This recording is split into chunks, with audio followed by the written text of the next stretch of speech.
Alors dans cette vidéo, je vais vous partager une recette de pain au levain qu'on peut faire chez soi sans aucun matériel de boulanger, donc super pratique. Le levain, c'est l'élément le plus important, il faut qu'il soit ultra actif. Donc par exemple, si vous voulez faire un pain le dimanche, on va faire un premier rafraîchi le samedi matin, un deuxième le samedi soir, qui va être le levain qu'on va utiliser le dimanche matin pour faire notre pain au levain. Pour les rafraîchis de votre levain, vous allez prendre le samedi matin 20 grammes de levain, 20 grammes d'eau et 22 grammes de farine que vous allez bien mélanger. L'eau, il faut que ça soit une eau environ à température ambiante, reposée pour que le chlore s'enlève. Le levain, il n'aime pas du tout le chlore.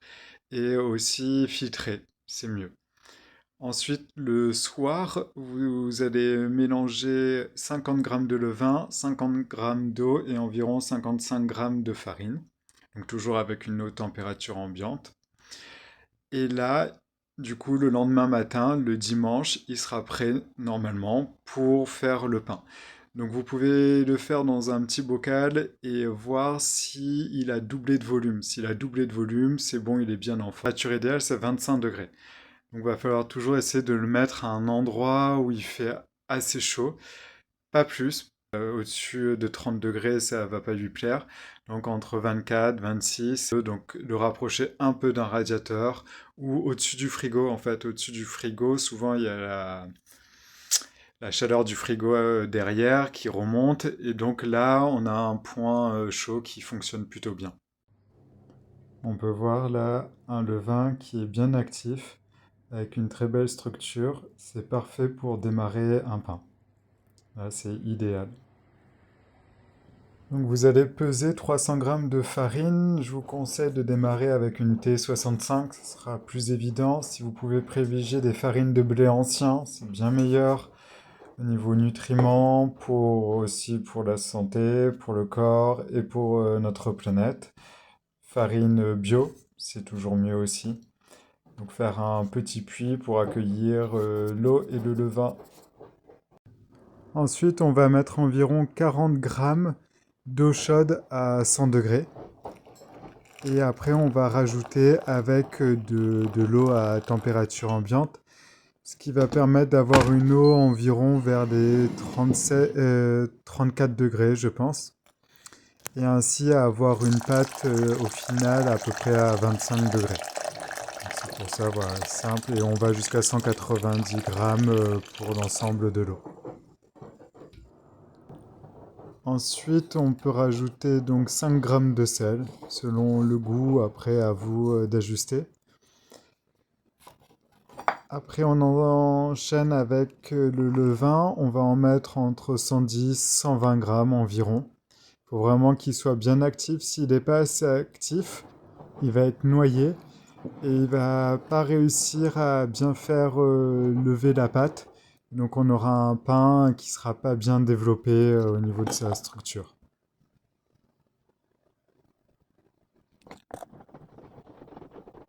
Il faut bien mélanger le levain avec l'eau dans un premier temps. Et une fois que c'est fait, on va pouvoir incorporer petit à petit la farine. C'est important de toujours aller dans le même sens. Ça va permettre de déjà développer un réseau glutineux. Voilà, et toujours bien dans le même sens. Et on va pas aller jusqu'au bout de la farine. En fait, on va mélanger jusqu'à ce qu'il reste un petit peu de farine tout autour. Et on va laisser reposer la pâte environ 5-10 minutes. On démarre la deuxième partie du mélange et on va faire des rabats, ce qui va permettre de mélanger le reste de farine et en même temps de pétrir la pâte.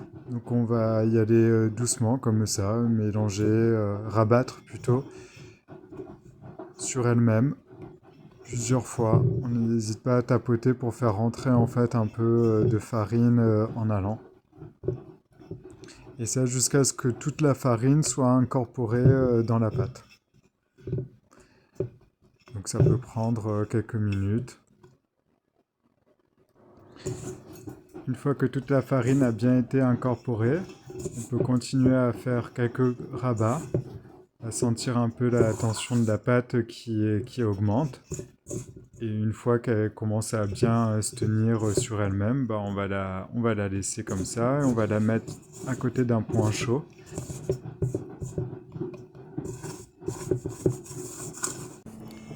Ensuite, on va mettre un petit torchon et là, on va humidifier. En fait, le torchon, ça va permettre que la pâte ne sèche pas. Donc, on n'hésite pas. Il ne faut pas que le torchon, par contre, soit en contact avec la pâte. Sinon, ça va coller et ça va pas être terrible. Pour cette fois-ci, moi, je la mets au-dessus du frigo, enveloppée dans un torchon pour être sûr qu'elle garde au maximum sa chaleur. Donc, après 1 heure et demie, donc on a notre pâte. Je vais venir faire quelques rabats. Donc je mets de la farine tout autour. On va la décoller délicatement avec nos doigts une première fois. Après on rajoute un peu de farine bien autour, pas sur la pâte, il n'y a pas besoin. En dessous, voilà. Et on va faire 4 rabats.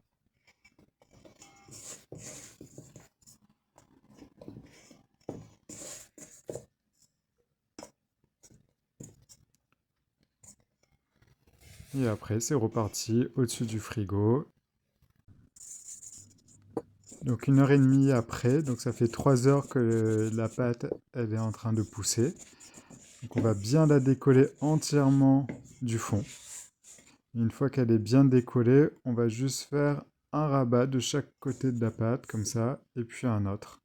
Et là, on va la laisser environ 10 minutes, comme ça, se détendre, avant de la façonner. Pendant ce temps, vous pouvez prendre un torchon. On va bien le fariner.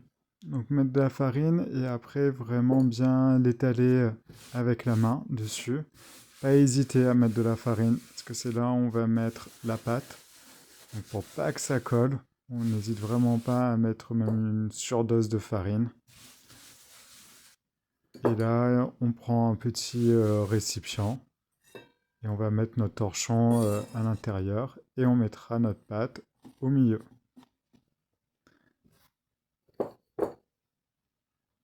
Et on rajoute un peu de farine au cas où. On vérifie bien que la pâte est bien décollée pour pas la déchirer, c'est important. Ensuite, on fleure bien le plan de travail. Il faut vraiment pas hésiter, surtout au début quand on commence à faire du pain au levain. La pâte au levain colle plus. Hop. Et là, on va faire un façonnage des plus simples mais très efficaces. Bien se fariner les mains.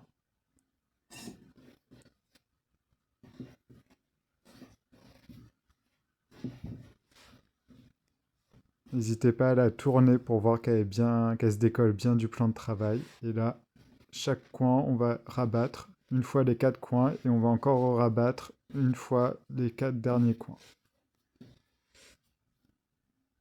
Là, on la retourne. Une petite mise en forme de boule. Et il ne faut pas hésiter là à rajouter de la farine. On va rajouter de la farine à tous les endroits qui peuvent coller à nos mains. Par exemple, là j'ai un petit endroit qui colle aux mains. Hop, je rajoute un peu de farine. Ouais, faut vraiment pas hésiter à mettre de la farine au début, comme ça va pas coller au torchon qu'on a enfariné juste avant. On la place dedans. On referme le torchon, mais doucement, pas besoin de trop serrer parce qu'elle va encore lever la pâte. Et on la remet au-dessus du frigo pendant environ 2 heures. Je mets ensuite une cocotte en fonte dans le four en chaleur tournante à 250 degrés, environ 3/4 d'heure avant la cuisson. Après 5 heures de pousse, voici notre petit pain. On va le mettre sur un papier sulfurisé. Donc on n'hésite pas à refariner pour pas que ça colle. On a notre cocotte qu'on a sortie du four qui est bien chaude. On va faire bien attention. Donc on va le mettre sur le papier sulfurisé. Pour faire les grignes, je vous conseille d'utiliser un couteau à cran. C'est très simple comme ça, ou alors un bon couteau aiguisé. ça fonctionne aussi. Mes couteaux à cran, ça marche très bien. Avant de faire la grille, on enlève le couvercle. Donc vous pouvez vous amuser hein, selon les grilles. Moi j'ai fait une comme ça, mais d'autres peuvent fonctionner. Et là on remet dans la cocotte, on referme et on va laisser 20 minutes cocotte fermée dans le four à 250 degrés. Au bout de 20 minutes, je descends à 210 degrés. Et je vais venir enlever le couvercle de la cocotte. Et là, surprise, on peut voir un peu comment a levé notre pain. Donc ça fait à peu près 40 minutes qu'il est dans le four. Je le sors. Donc selon la taille, selon la coloration, entre 35, 40, 45, ça c'est vous qui voyez. Ce qui est important, c'est que ça sonne creux. Et là, ça veut dire que c'est bien cuit. Il va falloir être patient parce qu'il va falloir qu'il refroidisse avant de le couper. Il y a encore plein de choses qui se passent à l'intérieur du pain une fois qu'il vient juste d'être sorti, comme ça, du four.